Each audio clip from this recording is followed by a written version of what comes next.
Le plus célèbre Kirsch suisse est une histoire de tradition familiale en 5 générations et le chagrin d'amour de Johann Baptist Ether, soigné avec une eau de vie de cerise artisanale. L'équipe de Q1 on Tour fait donc cette fois du hors-piste avec un numéro spécial dans la région de Zug. Partons à la découverte de paysages pittoresques pour batifoler dans les vergers et croquer dans les cerises juteuses.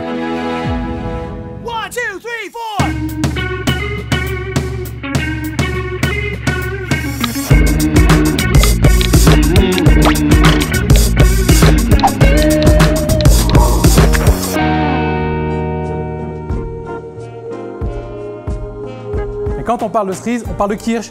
Quand on parle de kirsch, on parle forcément de la famille Ether, très célèbre pour commercialiser leurs eaux de vie sur toute la planète, dans une vingtaine de pays, du Vatican à Dubaï. Alors ici, on est au cœur de la machine, dans la salle de distillation, équipée de petits alambics à colonnes, leur permettant de produire des eaux de vie concentrées et surtout très pures au niveau aromatique.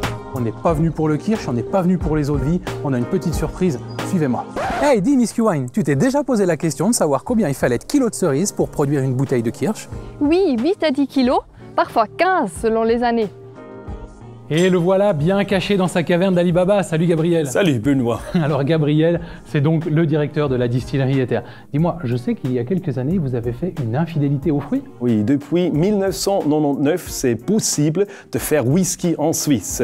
Et nous, on a commencé 2007 avec notre propre whisky. C'est ça, Johnette? Le Johnette, oui, le nom John Ether de mon beau-père. Alors, je sais que pour élever du whisky, il faut des conditions particulières. Oui, c'est très important de laisser vieillir où il y a beaucoup d'humidité, c'est dans la Höllgrotte. C'est ça, vous avez vos propres grottes? Oui, c'est ça. Et là, je reconnais une de mes barriques originaires qui a également vieilli dans la grotte. Oui, j'adore ce projet. C'est un barrique qui était rhum dedans, de Trinidad. On a laissé vieillir pendant 6 mois notre Johnette. Ça nous donne un produit extraordinaire. Ouais, Johnette, single cask, Trinidad finish, on le déguste. Alors on entend par finish la poursuite de l'élevage d'un spiritueux dans un autre fût ayant contenu un alcool différent.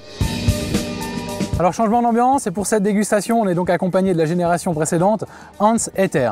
Alors il te plaît ce whisky? Ouais, attends, au début j'aimerais bien préciser que nous avons distillé ce whisky dans la même façon comme les eaux de vie de fruits, en prenant que le cœur, ça veut dire pour avoir la pureté de fruits et puis donc la propreté. Tidoum, tidoum, tidoum. Non, je suis flatté, Miss Q1, mais t'as rien compris. En fait, lorsque l'on distille, on obtient 3 niveaux de qualité différents. Le premier et le troisième sont écartés, ils sont moins propres, moins purs. Ether ne garde donc que le cœur de distillation, le plus concentré en arôme. Et alors, ce Trinidad Finish, ça te plaît? Oui, ce Trinidad Finishing me plaît beaucoup. Je suis totalement fasciné donc du goût qui me semble plutôt écossais, qui est Speyside et qui est très bien équilibré. Ouais, tout à fait d'accord. Et alors, on va vous donner 2 petites astuces pour bien en profiter. L'esprit Speyside, on pourra le retrouver une fois qu'on aura évaporé un petit peu d'alcool, comme ceci. Et puis surtout, faire la dégustation sur 2 niveaux différents. Le malt viendra en premier niveau et sur un deuxième niveau, des fruits plus confits. On renouvelle l'expérience plus tard? Oui, avec grand plaisir. Allez, santé! Santé. Lui, c'est Joseph. Conservateur et responsable des nouvelles plantations de cerisiers, il est le gardien des échelles. Alors ces échelles sont en fait destinées à une course organisée tous les ans dans les rues de la ville de Zug. Héritage d'une vieille tradition qui consistait à courir au pied du cerisier afin d'effectuer la première cueillette. Nous on s'entraîne pour la prochaine édition, on a pris un petit handicap. Alors n'oubliez pas, l'abus de santé est dangereux. Pour le kirsch, portez-vous bien!